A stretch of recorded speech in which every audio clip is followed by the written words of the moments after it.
Hey, what's up, everybody? It's Mark Edis, a.k.a. Shark, the PA announcer and DJ from your Savannah Bananas, and you are watching the Legends on Deck podcast with hosts Brian Koss and David Conde.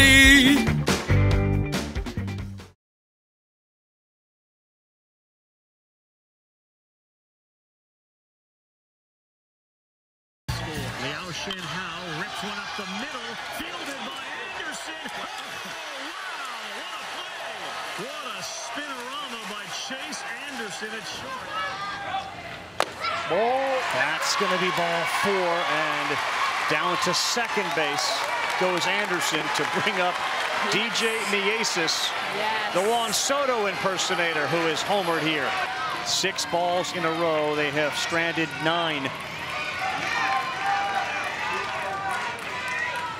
Oh, there's one to hit. This one shallow left field. It's going to get down. Anderson being waved. Here he comes. It's cut off by the pitcher. We're tied and safe at third base. Alexander with the runner at second base, Norton. He gets it down. Oh, it's perfect. They throw it away. Lake Mary's going to win the Little League World Series championship.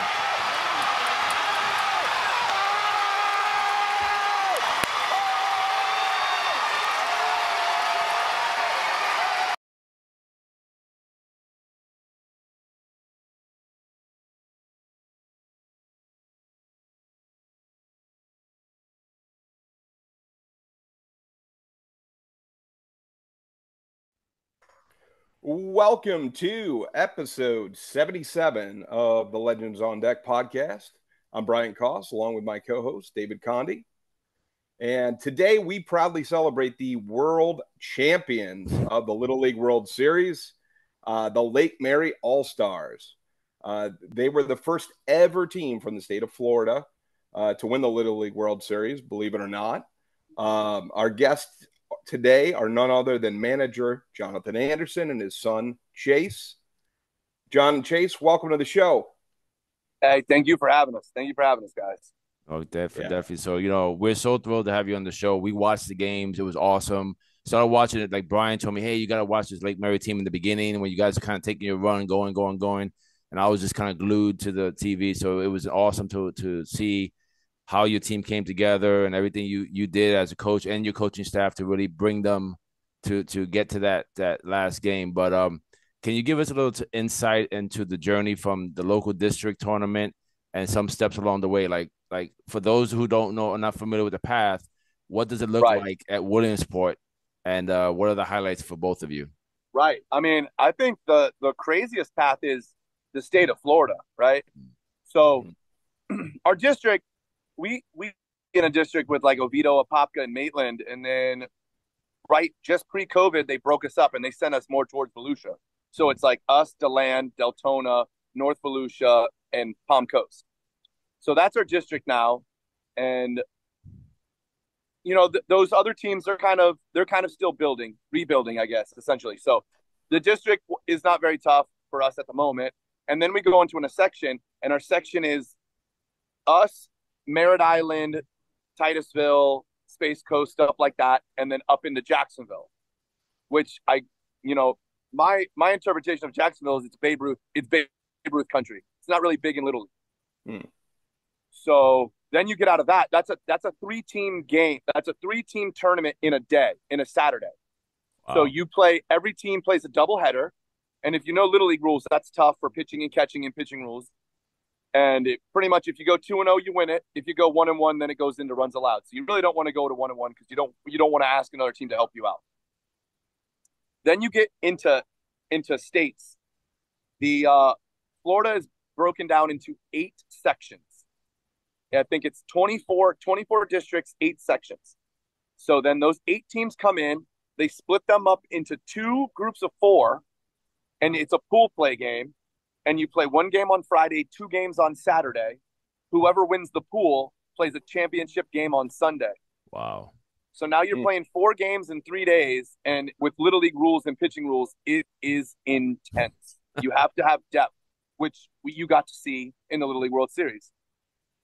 But yeah, so we played some tough games. We played a Merritt Island team in sectionals that was really good, and then we played a really, really, really tough Miami Springs team in states, and then an extremely good Boca Raton team in states.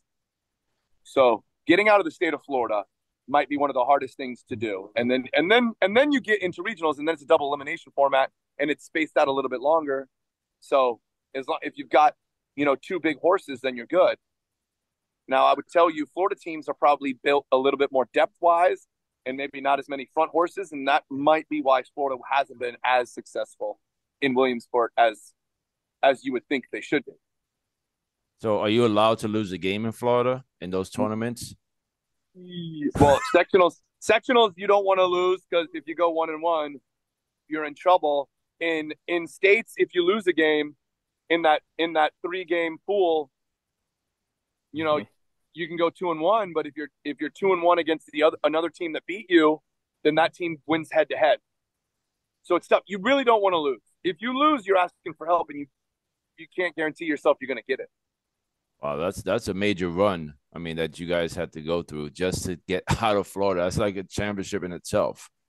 Yes, it is. I can tell you, it is tough. It is tough for a coach. It is tough for a coach. I can tell you that. You have to know the Little League rules. You have to know the pitching rules, the pitching catching rules. If you don't, it's very hard for you. Now we're talking. So All-Stars start end of May, beginning of June. Is that correct? You can announce your team May 15th, but you don't play a district game until about July 1st. Oh, okay. So we're talking about your run is starting beginning of July through the end of August.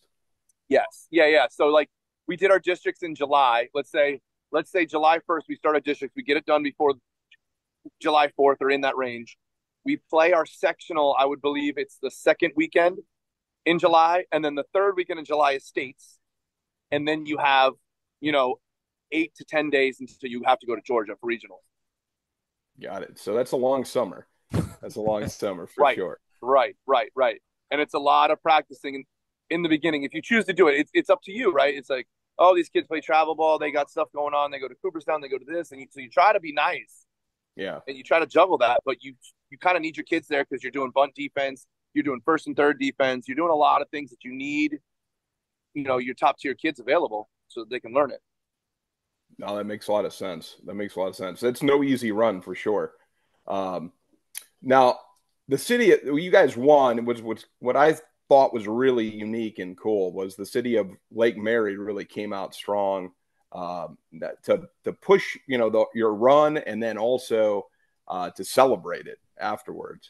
You guys had a parade it was like I saw pictures and video of the parade, and I was like, "Oh my gosh, it looked like you guys won." It was like winning the Real World Series. It was right? awesome, right? It's not just right; it's the same deal. And for those on our show that don't know, we have listeners outside of Florida too. Lake Mary is northeast of Orlando.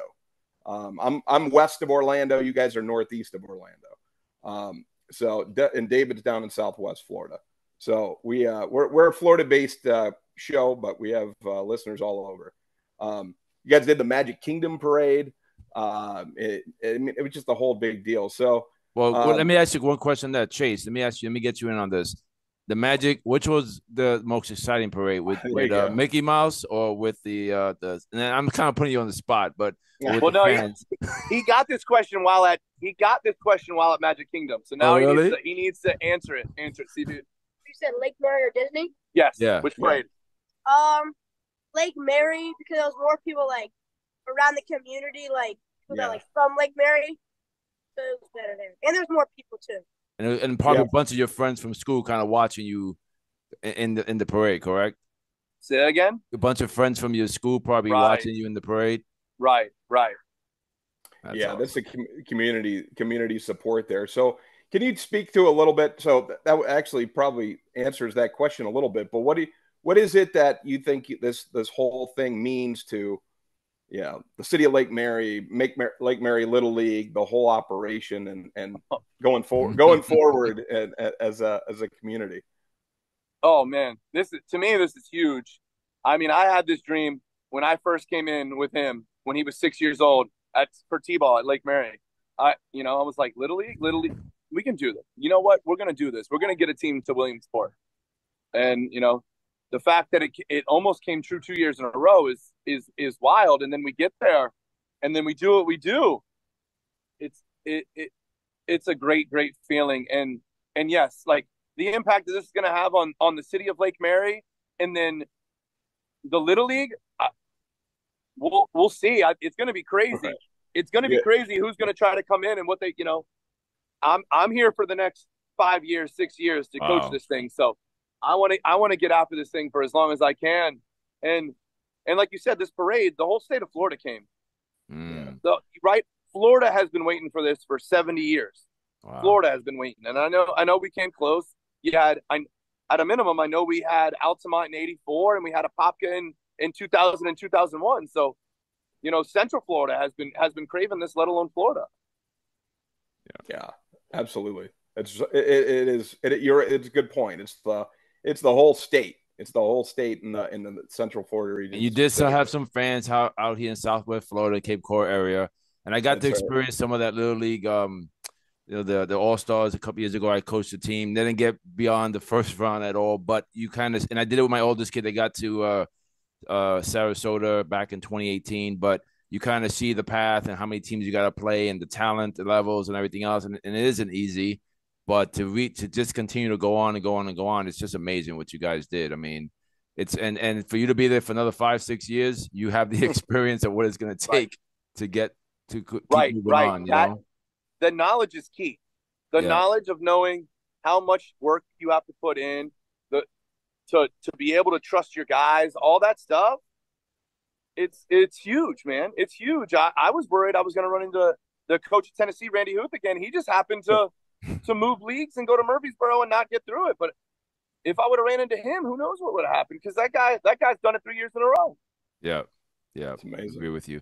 So we wanted to do something a little different with our podcast that we normally do. No, we just kind of shoot questions. So we kind of shot some questions out to little leaguers around the state of Florida to kind of get other kids that want to ask some questions. So Brian's going to kind of ask the first question from a young kid out there that kind of wants to know a little bit more, you know, kind of ask their questions on to you guys. Yeah, we got some little leaguers. We got some coaches that put in some questions too. So my first question comes from my son George, who will be 9 next week. His question is for Chase. He wanted to note that play that you made up the middle. I mean, I forget. It was a Ray Ordonez that somebody had mentioned that looked like you know, something that you would see a professional shortstop make. But what your shortstop primarily, I assume, your position is. But sure, you move around. But what does it take? You know, at 12 years old, what kind of time and practice do you put in to play at such a high level on the field in your positions? I just do a lot of ground balls. Try to field, make every play, and then I just saw the ball there. I went to go get it, and then when I was in the process, I was like, "This is it's like Trey Turner over here." Yeah, we said Ray Ordonez. That's our era. Trey Turner was our era. Yeah. Right. Well, he was wearing He's a Phillies fan. He was wearing number 7, so he was, you know, feeling Trey Turner. But as the father, I could tell you, to anyone that wants to look it up, if you go to Dominate the Diamond, they're a facility out of New Jersey. He has a thing called the 60-day quick hand challenge. Mm.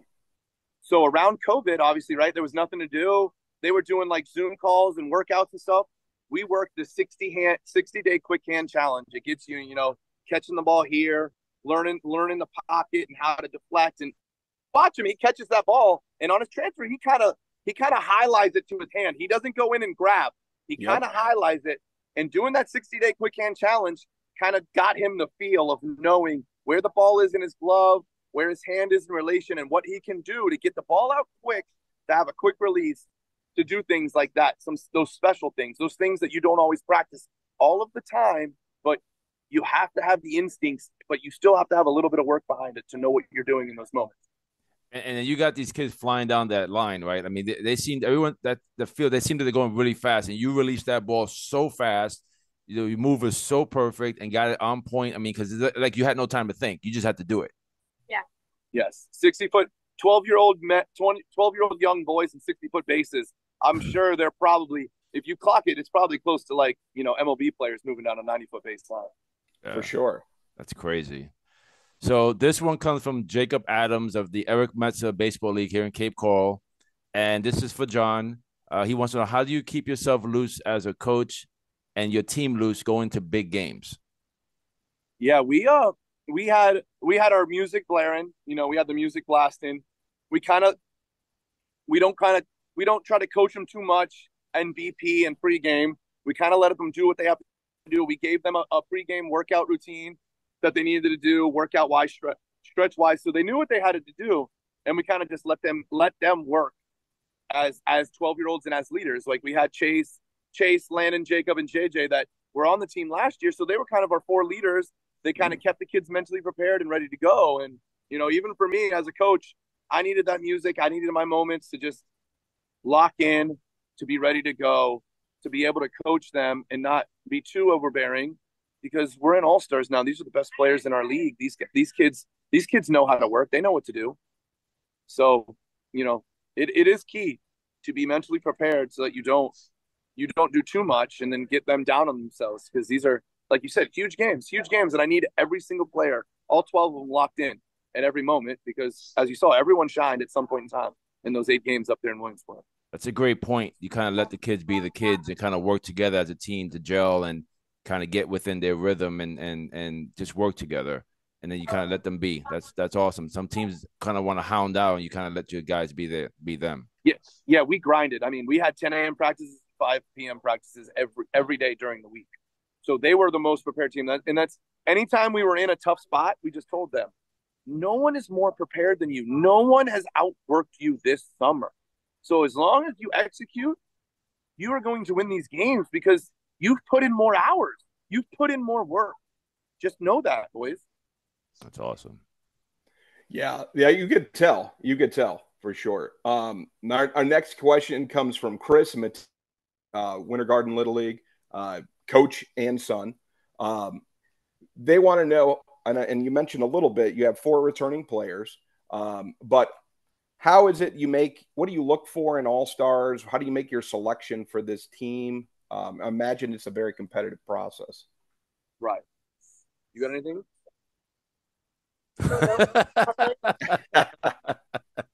Wait, Chase, you don't pick the team, Chase? Come on. No, but like you said, it was iron sharpens iron. So we didn't house anybody in a certain team. All these kids were spread out. We had 6 teams in our majors division. Every single team was represented on that All-Star team. Every team had at least 1 player. Some teams had multiple.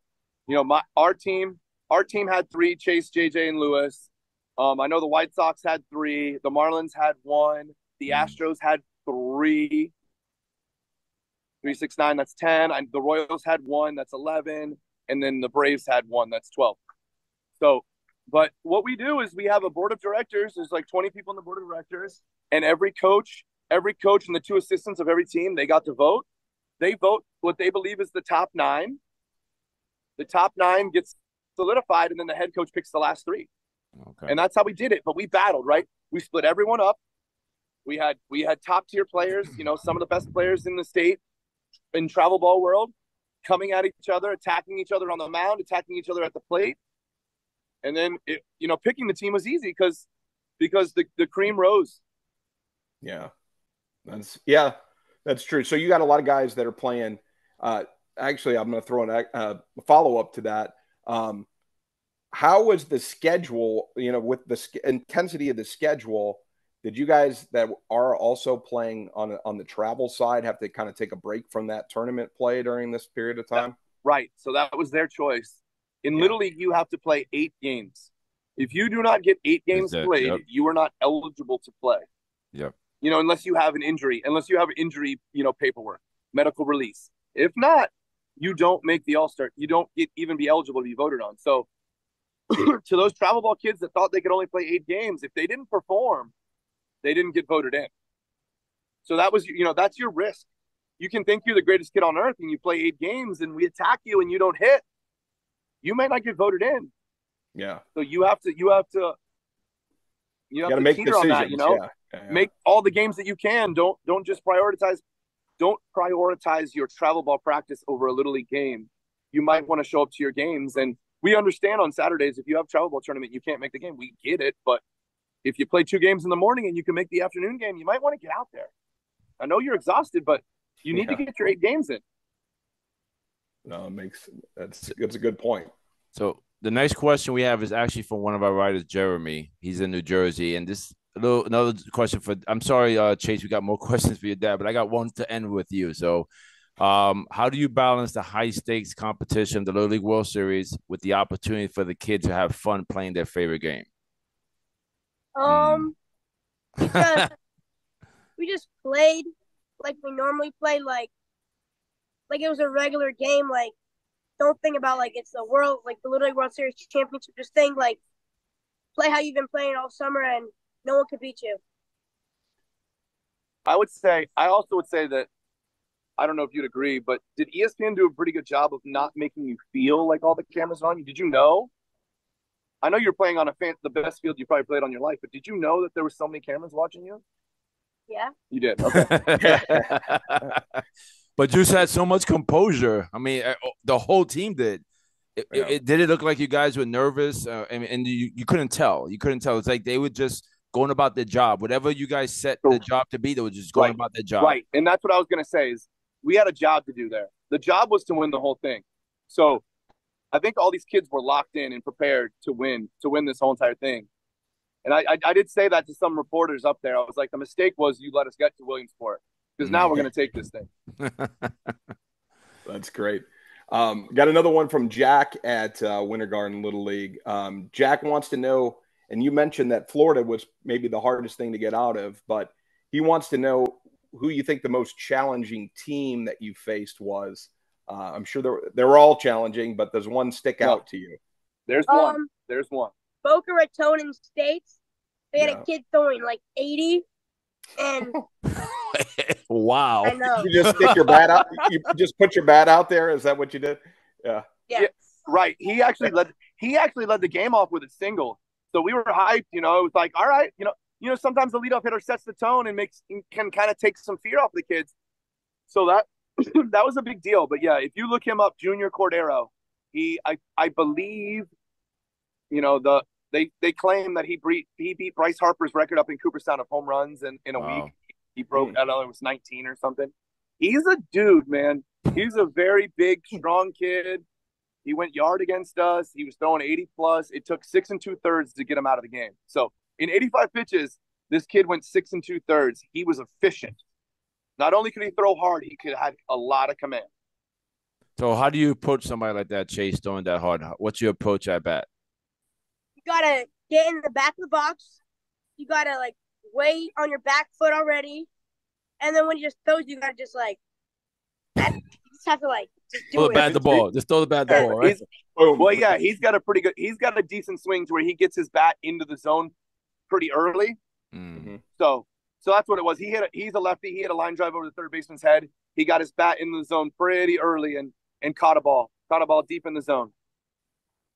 So I guess just leading to that question, how did that last team that you faced? They were from I forgot, Japan. Chinese Taipei. How did you see them that playing the ability to play the game and everything? I mean, compared to the other teams, did you feel like, wow, these guys are top notch? Not that you couldn't beat them, but did you feel that way? Just kind of seeing them and everything. Yeah, they were good. They put a lot of balls in play, and they wouldn't chase. They would be disciplined. Right. That, as a coach, that's what I think. They would not swing, man. They would not swing the bat at all. They would go 2 strikes deep. They would force you to throw strikes.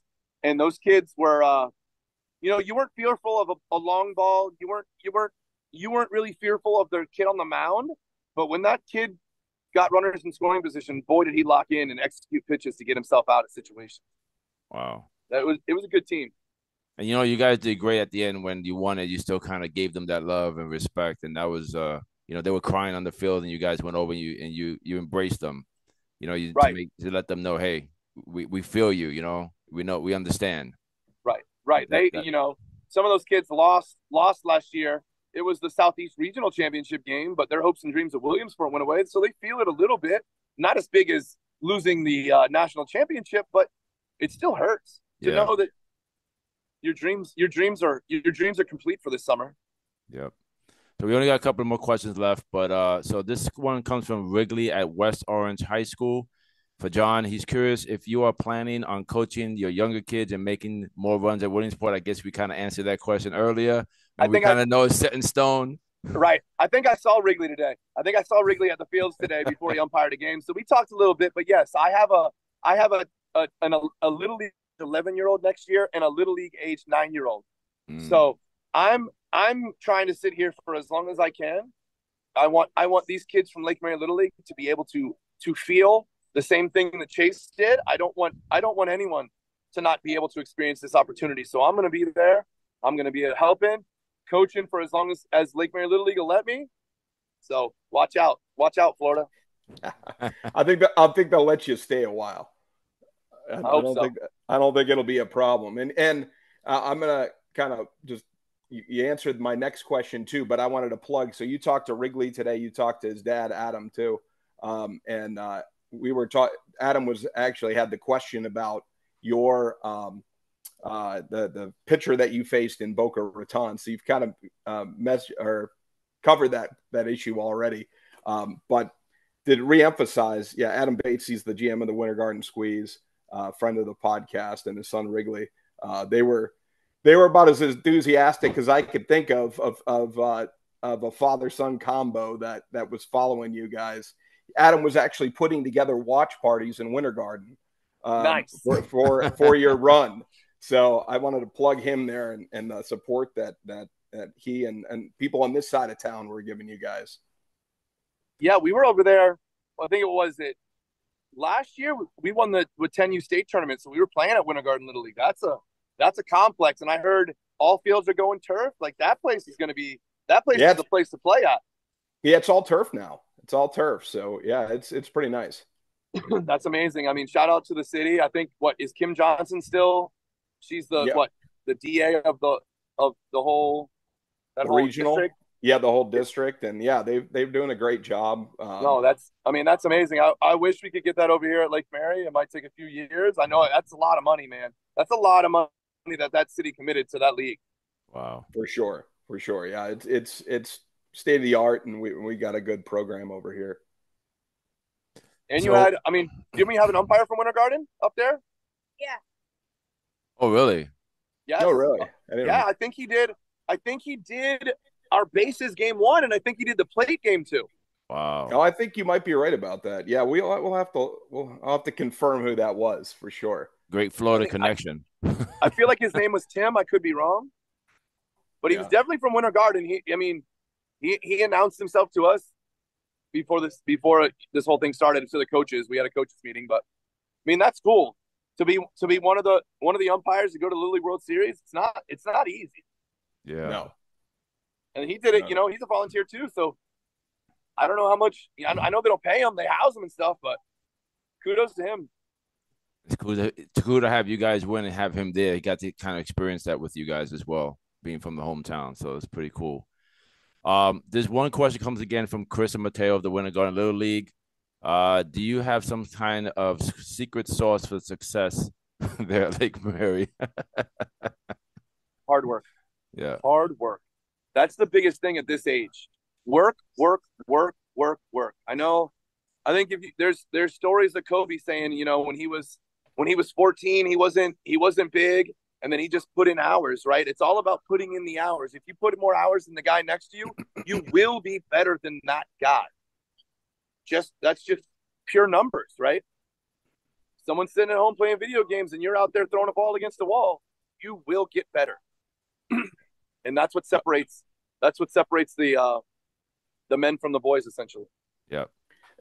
And my understanding is you guys, the way that Little League operates now, the borders are you can move to a different Little League. You're not restricted to. There's an age constraint to that, but yes, if you are 7 years and younger, you're allowed to go to whatever Little League you want. And if you stay there throughout your entire Little League career, you can play All-Stars with that team. Gotcha. So you'll have to keep us updated if the statistics over with T-ball enrollment are off the chain. Right. I mean, our league's kind of full, but we'll see what happens. And then I would believe if we're doing this now, that Little League's going to just open the borders for everyone at some point in time. This is just phase one. Yeah, for sure. So I got to throw this question. I'm watching the game. This last question for me. I'm watching the game, and I see the comeback. I see you guys you guys get back into it. You put the bunt. The kid puts the bunt down. I don't remember the kid's name. Hunter. The pitcher picks up, throws, and no one's there. What do you guys at that moment? I mean, did it just go blank? Did you like, oh my God, like, did he just do that? Is this happening right now? Right. I mean, I'm over there in the third base box. I'm frustrated that I didn't send Lewis the inning before. So I'm like, I missed an opportunity. And then that happens, and it's like, oh my goodness, we're gonna win this thing. What we believe is the most fundamental disciplined team in the biggest moment just blanked. And here we go, champions. Little League World Series champions. Crazy. And Chase, what was it going through your mind at that moment in the dugout? What was it like in the dugout when all of that was happening? I was up next, so I was ready to hit. And then I hear everyone cheering, and then I look around, and then I see Lathan score from home plate, and I'm like, no way. I mean, most of us thought that I figured that the pitcher was going to eat it, and I've got first and third no outs with my leadoff hitter up. We're in a good spot. Yeah, I think he had to make a throw. He didn't even look. I don't know if he even looked to see the guy wasn't there. I mean, I was shocked too. I'm like, oh my God, he just threw it to nobody. Me as the coach, the first baseman was back and the third base was in. So I'm running scenarios through my head of like, I want Hunter to go to first, but even if he goes back to the pitcher, like, you're going to wheel play this? The shortstop's got to cover third? There's no way. So you're pretty much giving up third. I'm getting a runner to third. Yeah. So I really believe that the first baseman was supposed to stay put. But the ball was hit so hard, it brought him up just to get it, to maybe save the runner from scoring from second. And the pitcher in the moment just blanked and threw it. Like you said, just throw the ball. Wow. I know people believe the second baseman was supposed to swing over, but I don't know if that's true. It just happened so fast, Coach. It was just a quick little thing. Like, you have to make that decision fast. But listen, at the end of the day, the best team won. You guys got the run in. You guys played that game once again was amazing to watch, to experience. And we just appreciate you guys coming on here and sharing that, your journey with us. I mean, love to have you back to kind of share more about it. We know you guys in the middle of stuff going on, but definitely it's so congratulations to you guys for such a great event, such a great journey. Yep. Thank you for having us. And yeah, anytime we can come back. And I wanted to mention that, the state of Florida, of course, the Orlando area, state of Florida, and everybody else around the country is celebrating your win.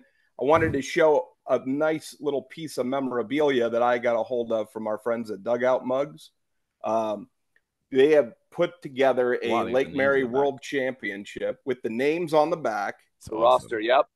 It's a great product, really cool stuff. And I understand if you order from the Lake Mary collection, you guys are going to get a 20% yes, sir. Yep. Back to the league. 20% comes back to the league.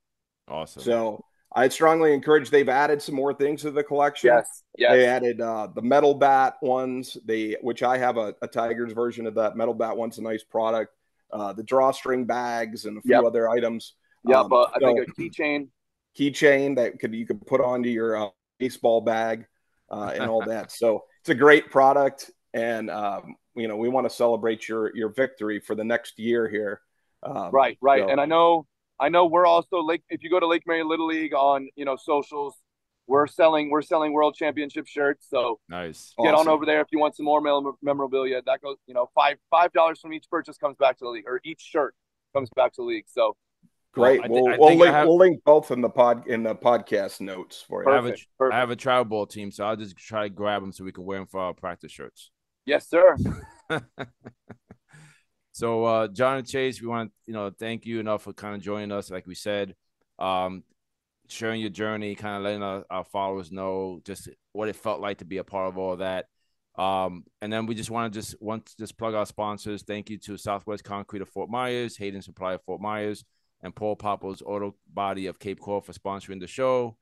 And just one plug also, we have our merch page. We have our TikTok account because now Chase, I realize we have to be on TikTok so you guys can follow us. I mean, the kids are on TikTok, the old people on Facebook and everything else. But, we have our stuff out there, but we're definitely going to get your stuff out there. And we're definitely going to keep plugging what you guys did. This is history. We're always going to remember this. Chase, you're always going to have this with your dad. And that's an amazing part of that. It's father and son. I have kids that play baseball. Brian does as well, has a son, and just congratulations that you guys were able to experience that together. Oh yeah, it was so exciting. It's so much fun, and like you said, we're the first team in the state of Florida. We'll have this for the rest of our life. Exactly. So everybody, thank you for joining us and episode 77 of the Legends on Deck podcast.